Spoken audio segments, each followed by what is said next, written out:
Hi everyone, it's John here again with another Creative Entrepreneur's Journey. This time I've got Brendan Weinhold with his Creative Entrepreneur's Journey with the project Werewolf. And so before we dive into that and the story of his project, maybe Brendan, you could talk a little bit about like kind of, what you're about, where you came from, and just kind of, a little bit of your inspirations for creative projects. Yeah, sure. Well, I'm an actor primarily. I moved to LA in 2010 to focus on building a film and television career, and had some success with a web series I was in, Top Decking, kind of right as I came here, and it was very exciting. And I loved working on Top Decking and backstage, or off screen on set.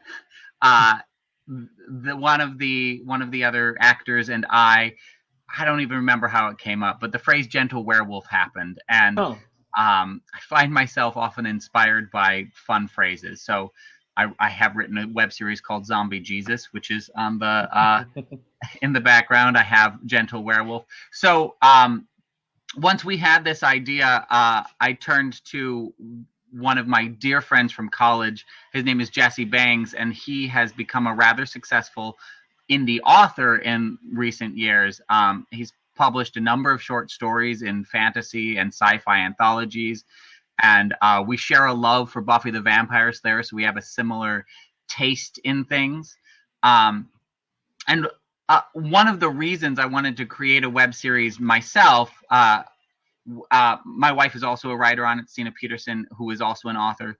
One of the reasons I wanted to create a web series myself is that there's a number of things in film that I think get lost in the mainstream.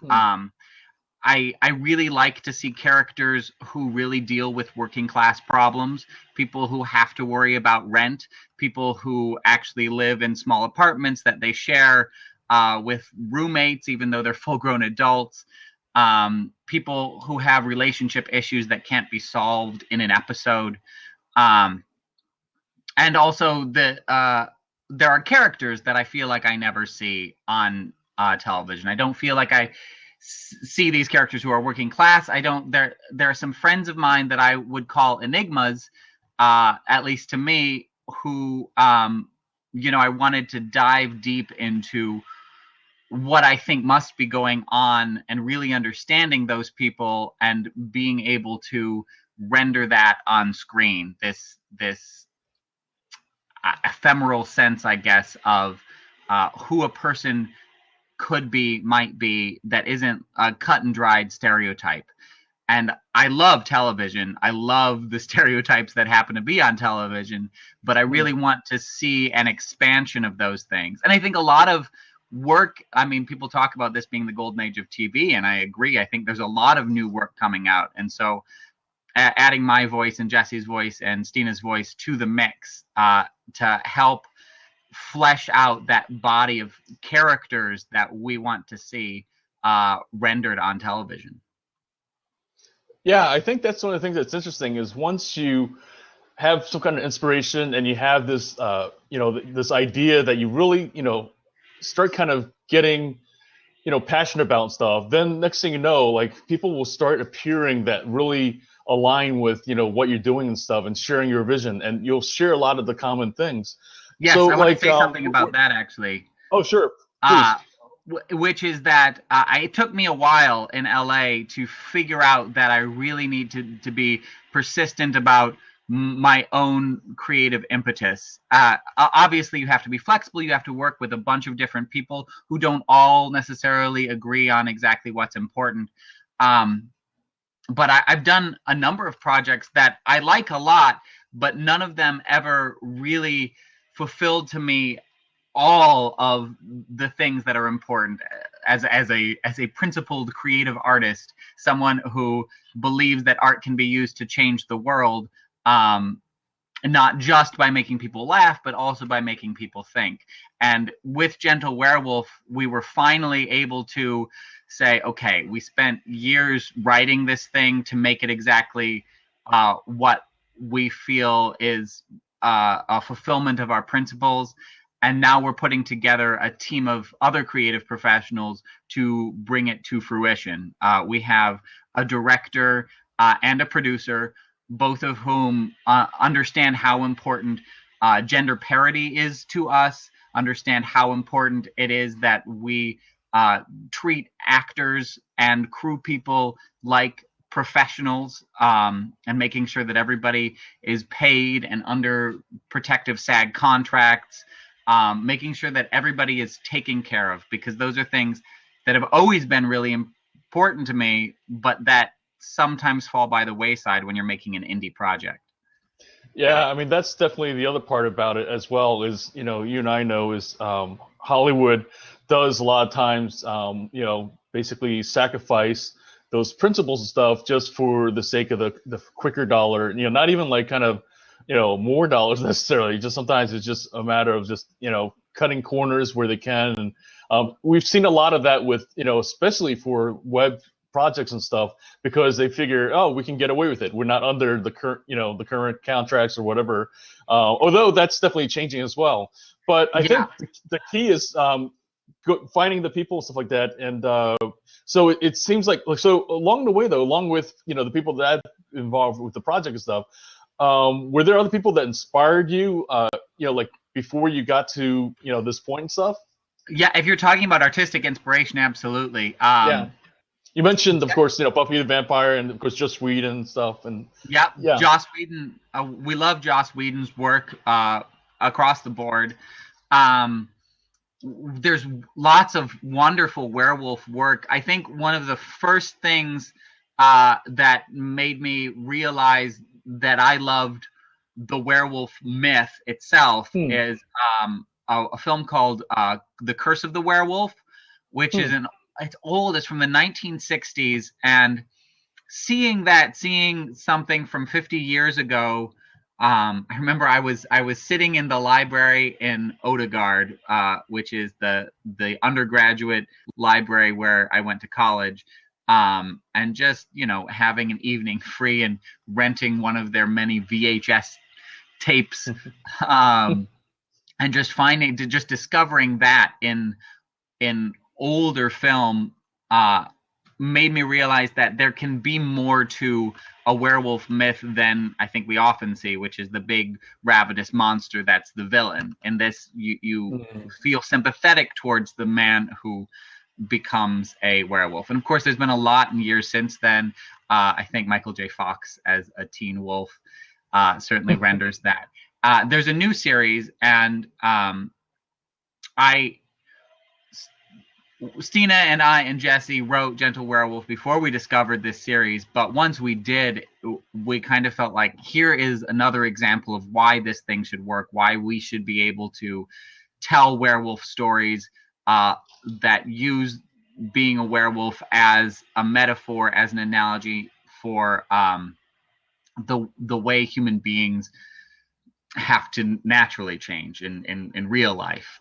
It's called Wolf Blood. It's on Netflix right now. It's from the UK, and it is a fabulous series that uses being a werewolf in its first season, at least, as kind of a metaphor for puberty, in addition to a variety of other things. But Joss Whedon does that a lot with his supernatural characters. In Willow treats magic as if it's a drug. Becoming the Slayer is, of course, another metaphor for finding yourself as a teenager. And so we're taking a look at that idea of finding yourself, but when you're in your late 20s, early 30s. Yeah, I think another kind of connection with Joss Whedon is the idea that like he broke a lot of stereotypes with his writing, and he showed how you didn't have to just be just another Hollywood system peg and stuff like that. You can really have your own voice and still really become popular. I think that's a great kind of virtual metaphor or mentor, if you will, or somebody that like kind of to get inspiration from.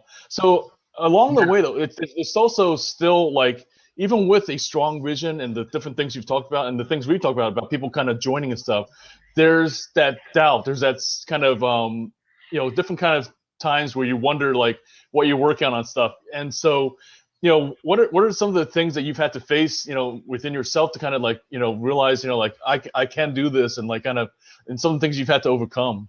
Yeah, that's absolutely a real struggle. I mean, I work as an actor, so I I don't know about you, John, but there's a lot of insecurity for me because, things are going great and then suddenly the auditions dry up, or you audition a few times without a callback and you start to wonder, did I lose it? Like, am I not a good actor anymore? Did that magically happen? And so I think, especially because I don't consider myself a writer primarily, it's been a lot of relying on my partners to make sure. I think having a support network is essential, and a support network that is a part of the thing that you're creating. Of course, it's important to have your loved ones who will tell you that you're good at what you do no matter what. But I think it's great for me having people that are vested in making sure that this project is as good as it can be, so that I know that I am living up to everybody's expectations, and that we as a group can agree that this thing is really funny. If 10 people that are reading this thing think it's hilarious, then I can trust that it's actually hilarious. If I'm the only one that thinks it's funny, then maybe there's something that needs to change. And so that it does come back, like, we should believe in ourselves and we should struggle to maintain our principled sense of self, but we should struggle to do that with the understanding that other people's opinions are valid at the same time. And so if I can stay true to myself and be happy with the product, and other people think it's funny too, or think that it's worth telling this story, then I can truly believe that this is something that we can all get behind and work together to create. Yeah, I mean, just in those few, kind of thoughts and stuff, really a tremendous amount. And why I say that was because of some different things that I've come across recently. One of the folks that I follow in different times is Brene Brown, and she talks about she's really well known for her TED Talk about vulnerability. And that's, I think, what's really hard about comedy in particular, is that it's, on the one hand, you've got to be vulnerable and like kind of, basically put it out there, stuff like that. But the other, it's really about that feedback. So in other words, it's like kind of like where, to just basically be down to your bare sense and stuff like that, and yet, like kind of risk, if you will, like kind of that feedback, the rejection, the, like whether people think it's funny or not and stuff. So it's like kind of finding that, real balance, because if you just go with what people, like tell you is funny all the time and stuff, then that's not necessarily, what works as well. Yeah. I love Big Bang Theory, but it's already out there. I don't need to make Big Bang Theory again. I'm very lucky in that I'm a ridiculous human being. So I can draw from my own ridiculousness. I eat chicken bones. I learned not too long ago that is not something anybody else does. But that means that this character gets to eat chicken bones, and I'm sure that he's the only person on television that eats chicken bones. When I was in college, at one point, I fell into a bit of a depression and played Civilization over and over and over again, and learned about saving and restarting the game when something didn't go as I wanted it to. And then one day I microwaved a burrito for too long and burnt it, and just had a moment of thinking to myself, it's okay. I'll reload from the last time when I didn't have a burnt burrito and make it again. And that was like a seriously weird moment in my life. But I think other people have things like that happen to them, so we can just add that to the series. Everybody can laugh at how ridiculous this person is, and also recognize that. Yeah. I think that's definitely a key part of it as well, is just finding, because it's what I talk about different times is the idea of 1,000 true fans. You don't need like a million or 10 million fans and stuff like Mm. that, but really, especially nowadays with what technology enables, is the idea of 1,000 true fans, people that like really, they are not only just loyal to you, but really like they love sharing, their passion for what you're doing with others. So in other words, it's what we allow with what's current technology is having such a micro, kind of target audience and stuff that's beyond like kind of like what has ever been able to be possible before. Because before we had to have the mass audiences to Right. get through the economics of kind of making something work and stuff. But now we don't have to have that. And I think the thing is though, like it's about finding that connection though, and finding what it is that really works. So what are some of the other kind of things that you feel that like really is resonating with the people that like are attracted to what you're doing, and the people that like you're connecting with, the people that are like saying, hey, keep going, and the like what are some of those kind of things that like you find in common besides some of the things you've talked about already? Yeah, I mean, first and foremost, it's a funny idea to people, the idea of a werewolf who's not vicious but rather gentle. Um, we're starting to build that audience you're talking about. One woman in particular has been a huge supporter and has, made some fan art already, and the series doesn't exist yet.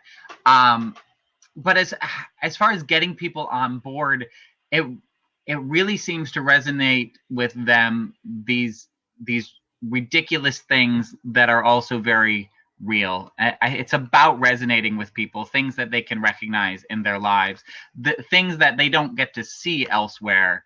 So people really dealing in, on a sitcom, but not in a sitcom-y way, with not being able to afford rent because, the world converged to make life more difficult for them. Another thing that really resonates, that I really love about this series, is that the characters, the core group of characters, the best friends, support each other and love each other. And I think a problem that I see with television, and just with storytelling in general, is this need to create conflict between people who are supposed to love each other. Of course, you have your disagreements with your loved ones, but something that shines through our series is a sweetness, as these characters really want the best for each other. And when they make mistakes, it's not out of some malevolence or some distaste for each other, but it's out of some, and I think it shares this with Gossip Girl to some extent. If somebody decides that they're not going to support you anymore, they're doing that because they think that that's what's best for you. If someone is going to help you make your rent, they're doing that because they think that's what's best for you. People are thoughtful in this series, and they're really trying to make the world a better place. And I feel like that's what we're all trying to do. And we get distracted by other things, but I don't believe that people are evil. I believe that everybody, even the people that I think are doing evil, if that's, capitalists that are wielding their wealth in order to extract oil from the ground and ultimately doom the planet to global warming, I still think that they think that what they're doing is, on an individual level, the right thing for the world. And so I make sure that our characters, whether or not they're the good guys, are always trying to do what they think is the best thing for the world. Yeah, absolutely. I definitely agree with the idea that like people, don't really come from a place that they want to harm anyone. And, even like the most evil party person believes ultimately that they're trying to do some good. And a lot of times what I find is like really, it's more out of fear that like a lot of the different mistakes and stuff. I think what's tricky and challenging and stuff is, the real struggle that's, I think, at the core of what you're doing is how do you take some of these different ideas and make it something that's not preachy, that then you're sharing it. And that's the thing that I talk about is the idea of artists using lies to tell the truth, that how do you make it entertaining and something that, like, really leads your audience down that, trail of breadcrumbs to where you want them to go and stuff. So what are some of the ways that you find, kind of to work that into what the story, and how do you approach that? Yeah, it helps us a lot that we have a very strong concept. The idea that someone wakes up and thinks that they're a werewolf, and the real behavior after that. So really trying to imagine what I would do, what Stina would do, what Jesse would do, were we to wake up and truly believe that we were a werewolf, and things come from there, and then from, I think, well-written characters that have motivations and have desires. But I think that in order to get there, we need characters that really have specific truths about themselves. And so as much as we are avoiding stereotypes, there are still archetypes at play. You still have the characters who fulfill the role of nurturer. You still have the characters who are witty and clever and say offhanded things. You still have the characters that are focused on making the most logical decisions, and the characters that go with more of their gut. And so I think everything comes from there, from characters. Yeah, I think art is really interesting that way, that, whereas, you do take some of what's done from before, you still are, the real fun, the real kind of, discovery process, if you will, is the idea that you're, just basically going down that new territory. And I think that's what's interesting about creative entrepreneurs for me, is that finding that balance between art and entrepreneurship. And so, like, it's a, I definitely see how different times, you want to, like, kind of take the source material, the things that's been done before, but not be a derivative, but be something that's more, still fresh and stuff. And I think it's about finding your voice, right? Like, kind of, so yeah. I mean, good writing is good writing. Making sure that every line serves a variety of purposes, and really excising, as much as I love as an actor and an improviser, because I'm an improviser as well, to sometimes indulge those moments where, there's tons of subtext, and you say a lot of things but mean something very simple. And I think there's some great plays out there. When you're looking at a web series, everything has to be very concise. And so we make sure that every line is either the most funny line that it can possibly be, or that it, or hopefully three things at once. It also reveals something about the character, and it also moves us forward in our plot. So I think funny is one of our first goals, because that is how we keep from being preachy. Like you said earlier, as long as people are laughing, they're open to hearing these things. Yeah, I think that's what's interesting also, is that you bring in so much all at once. And like, one of the things I've talked about different times is, I think I've mentioned before about how I dance tango and stuff. And one of the things I always thought struck me was the idea of, like, here are these two people dancing, and they make it look so easy. And I think just the things you just mentioned about, like, kind of bringing all these elements, you spend so much time to make it look easy and stuff. And, so could you talk a little bit about, like, kind of some of the different things that you've been doing, like, kind of, up to this point, like, kind of what were some of the different, things that, like, led to now, like, kind of, bring all these different things to play, and, like, kind of making it easy, if you will. Yeah. Yeah, I mean, there's been a lot of steps to the process. The first step in the process, Jesse and I sat down and created an outline for the script. We said, okay, it's season 1. Where are we going to end? We already know where we're beginning with the guy waking up and thinking that he's a werewolf. Let's follow that from beginning to end. We wound up with a 13 episode first season. I think it was only 10 when we started, but 3 more appeared to us. What is his arc going to be? The next step, I believe, after we had our outline, we traded off. I wrote episode 1, he wrote episode 2, and back and forth, and then gave each other the episodes, went through them.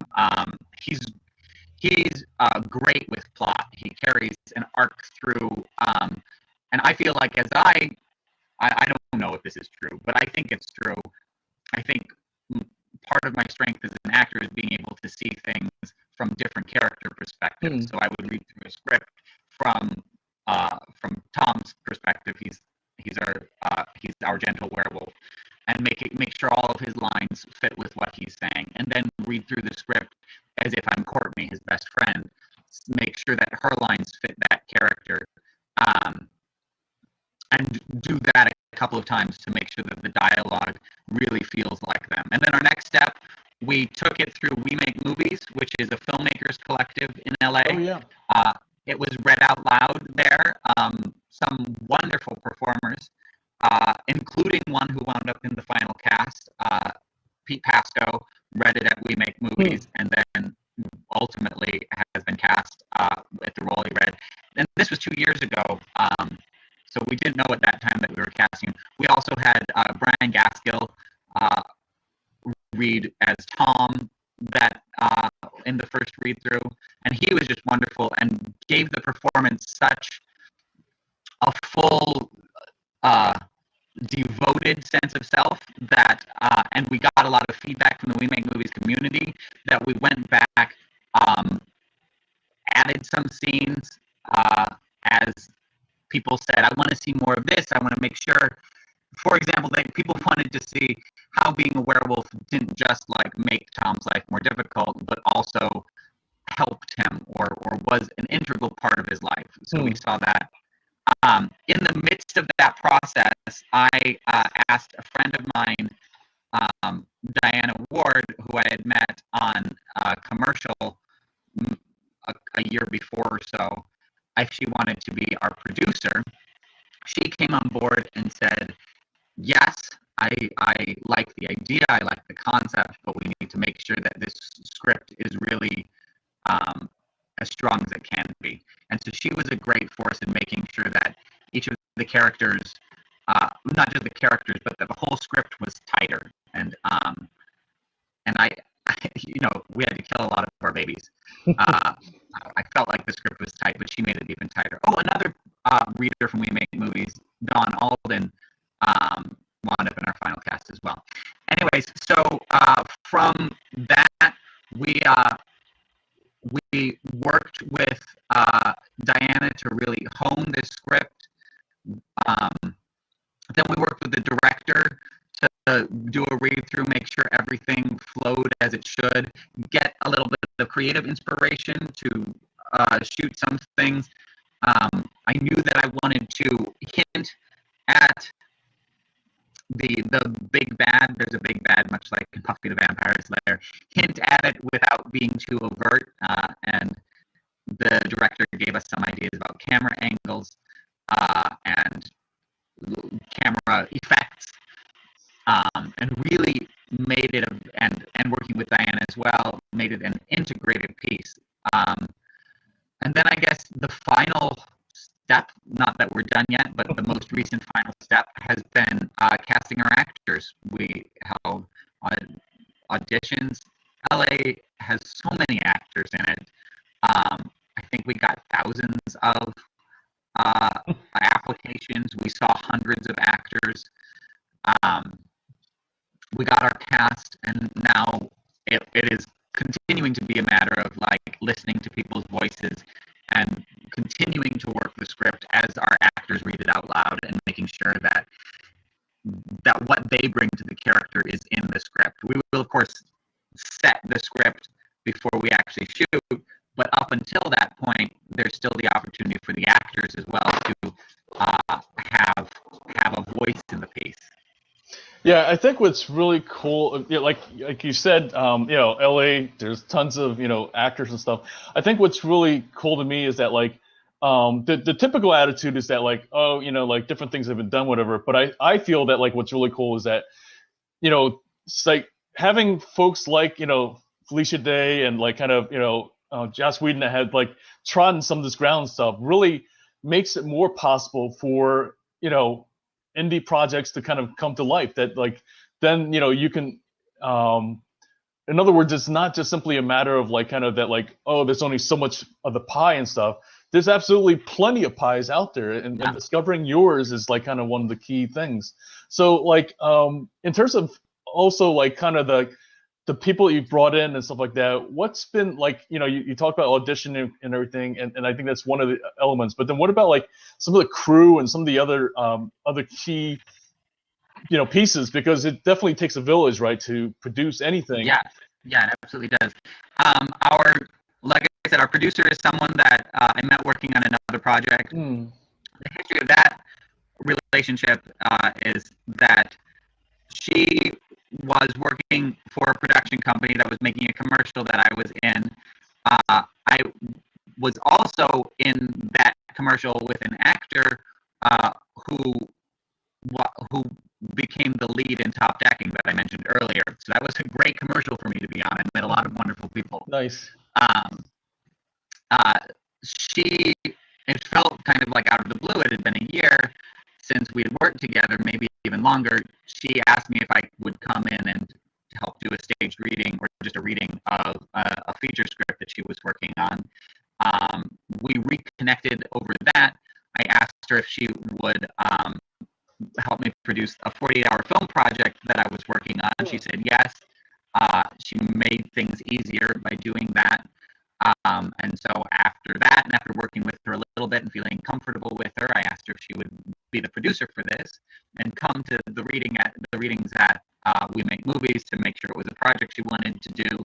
So she said yes. And from that, she then set up interviews with directors.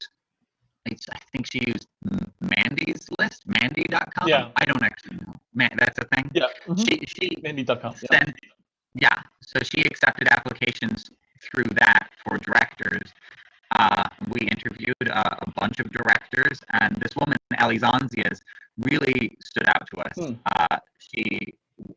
We were down to a few options, but her vision about it and just the ease of our conversation together, like she's very supportive. I feel like she has the same principles that we do, and that's so important. That goes back to what we were talking about at the very beginning. Yeah. And that is a hard thing, I think, to find, is to be really resolute in your belief that this thing needs to be, we need to pay everybody, we need to render gender parity on screen. Behind the camera, we think that gender parity is also important, because that is something that Hollywood has real problems with. We want a diverse cast as well.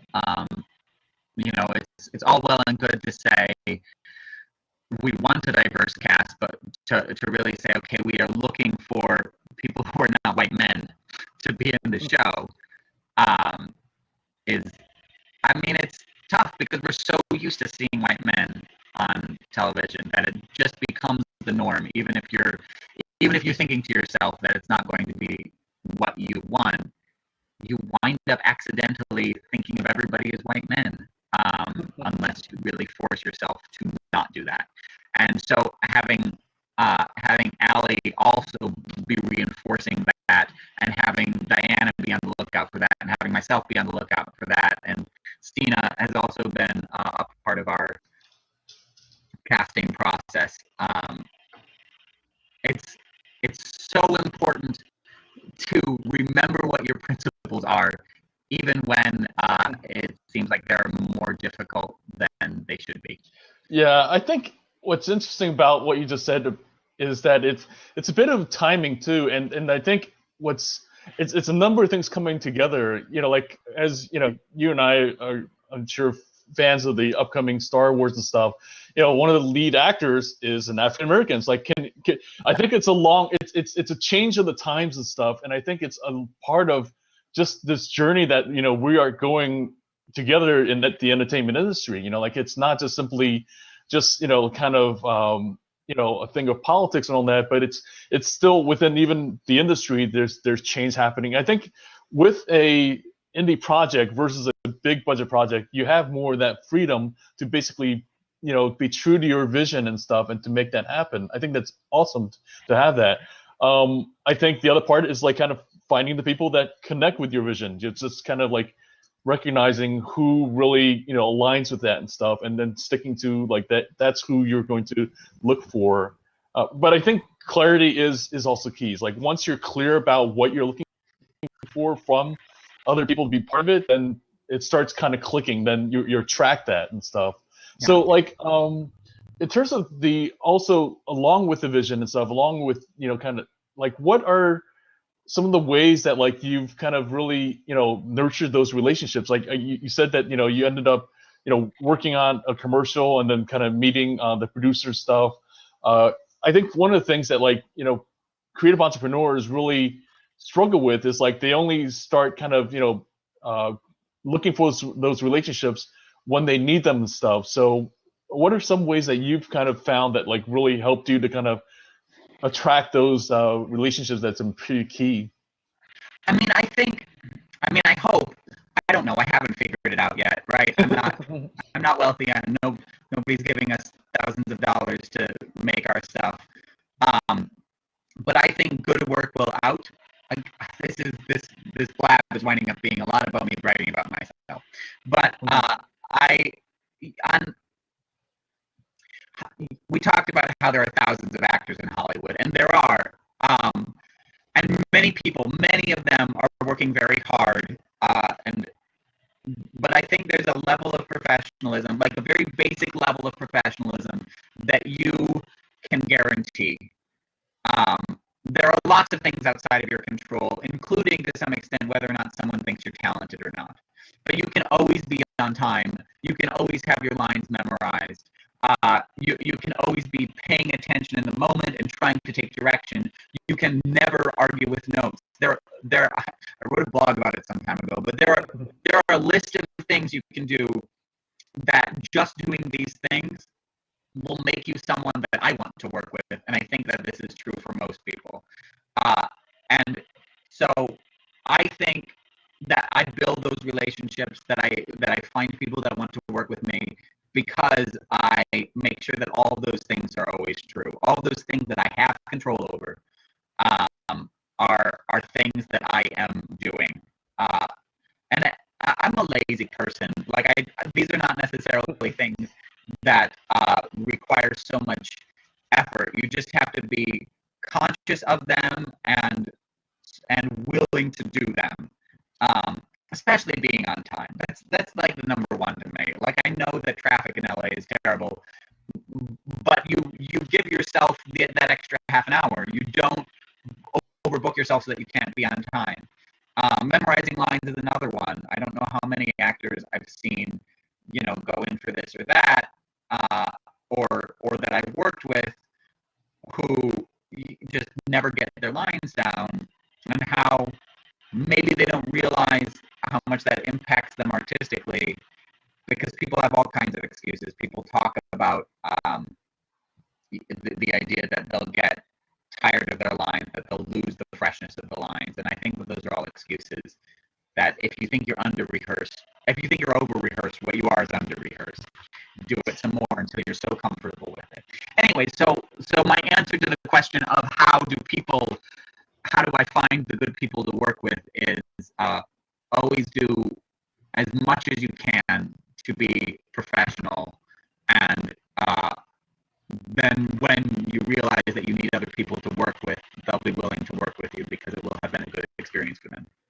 Yeah, I mean that's definitely why, like, Woody Allen has that line about 80% is like, showing up and stuff. It is amazing how, like that's so lacking in an industry. You would think that, like, with all the people looking for work that you're competing with, do the basics, like just be on time, like you said. And I think that the thing there though is like also, like some people just don't really learn some of these lessons and stuff. So what are some lessons that you feel that you've learned on your journey, like just getting to this point that like really you feel that if somebody is launching their project and stuff that like really you wish somebody had told you before you got into this?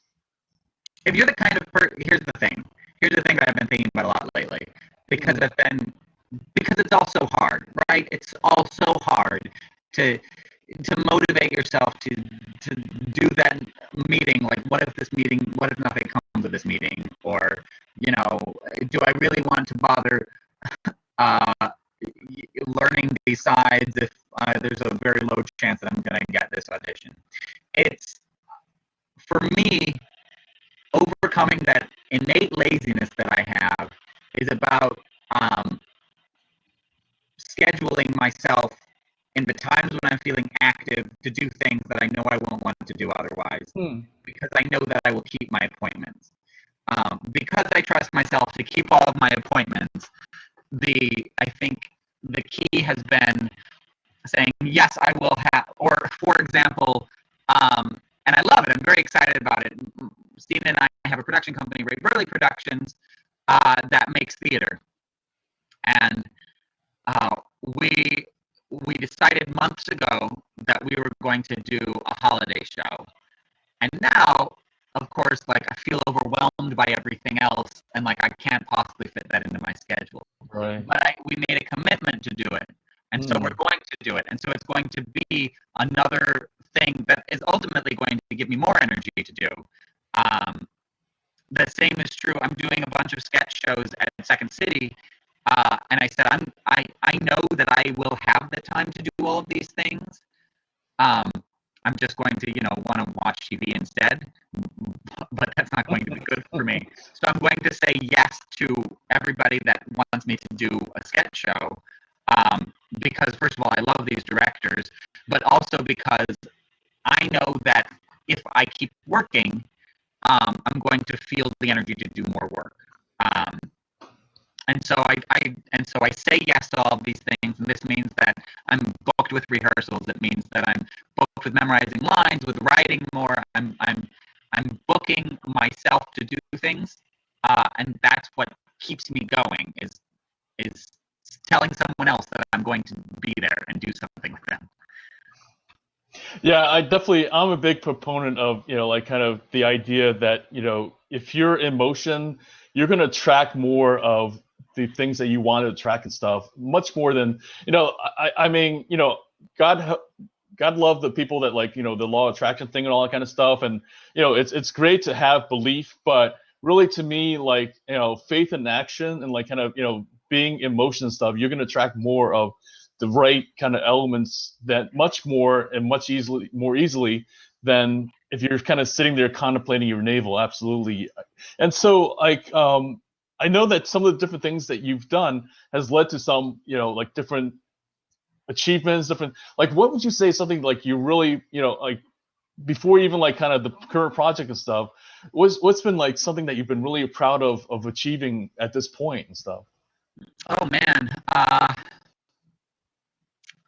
Well, the series Top Decking was huge for me. That I've always been. It's about Magic the Gathering, and I've always played Magic the Gathering. And I think just before the audition for that, read something about how oh my god, I feel terrible. Doogie Howser. He's super huge, famous star. What is his name? Yeah, sorry. I'm drawing a blank too. To be honest, I know definitely, of course, who you're talking about. He was on How I Met Your Mother. He's got 3 names. Whatever. Anyways, I had read about how they weren't looking for him. They thought that he wasn't going to be the actor for that role. But he's big enough that he was able to get an audition. And in the audition, he went all out. He, it was like playing laser tag, and he rolled across the floor, and he made that role his. Neil Patrick Harris. Yes, Neil Patrick Harris. Yes, he has 3 names. And I love him. I don't know why I forgot his name for a second. I drew a blank too, so yeah.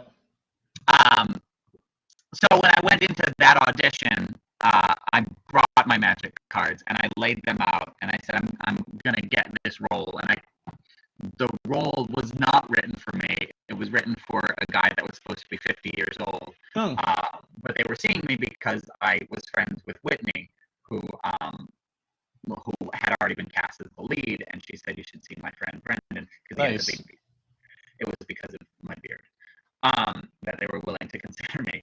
So I came in and I was like, I'm going to do all of the things. First of all, I'm going to demonstrate to these nerdy guys, because they wrote a series about Magic the Gathering, and similarly nerdy about Magic the Gathering, and really show them how my take on this, even though I'm not 50 years old, is going to fulfill the needs of this role and add something to it. So that's an audition that I'm particularly proud of. Outside of Gentle Werewolf, I don't know how much credit I can take for it, but I'm in a short film called Jess and Laura that's been winning festival awards recently.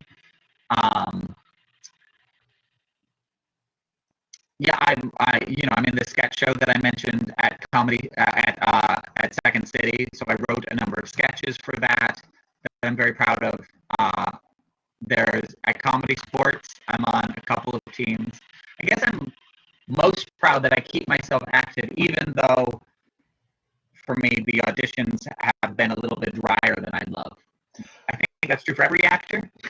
Well, I think just what happened with you with Top Decker, it's really, that's in itself a testament to the fact that not only did you show up and stuff, but you also the things that happened way before that. In other words, you didn't what a typical Hollywood kind of preparation thing is, like they see an upcoming role, then the last minute they kind of look on YouTube maybe and stuff and prepare for it.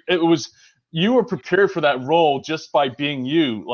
In other words, it was all the things kind of aligning, if you will, that you couldn't account for.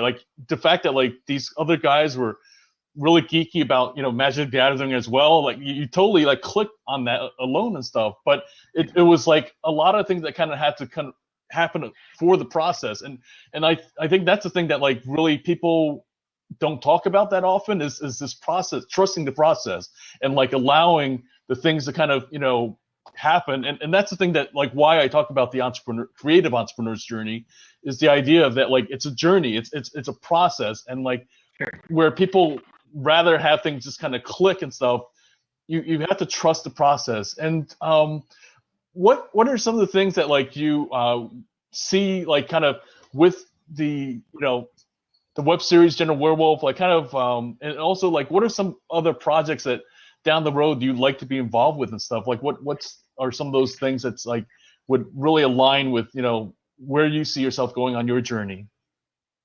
Well, I mean, I'd love my journey to lead me to television roles. I don't know how to get there, right? I think I'd be there if I knew what the path was. And Gentle Werewolf is a step along that path because it's something that I believe in, that I'm excited to share with people. I've been thinking about this a lot lately too. Really making sure that everything I make artistically is something that fulfills me artistically. And that's never going to be entirely true. I'm always very excited and super happy if I book a commercial. There's not really anything very fulfilling about that, aside from the fact that it gives me the financial space to do other things. But as far as where my journey leads me, I would love it to lead me to being able to make television and theater and film that that forwards these ideas of working class struggles and gender parity, really hoping that people can see reflections of themselves in the work. I want people to be able to laugh. I hadn't considered it up until very recently, but something that I always admired and would love to be a part of is a sketch comedy show. We can talk about Key and Peele now, or I grew up with In Living Color, and Saturday Night Live being those things, because I think that there's something really politically powerful about sketch comedy. I think Key and Peele wield it well. I think Amy Schumer wields it well. I think Tig Notaro's stand-up wields it well. I think that you can help people see themselves and feel less alone, and when they feel less alone, they can start to question why the world is the way it is, and that can lead them to action. A couple of years ago, Stina and I, with our theater company, Ray Burley Productions, made a piece of theater called Four Tree Plays, and I feel like in the weeks following that, we saw amongst the people that had come to see it, which, while there were other people outside of our friends and family, I only know our friends and family, but I could see in our friends and family a greater discussion of environmentalism. Our piece wasn't preachy at all. In fact, one of the nicest reviews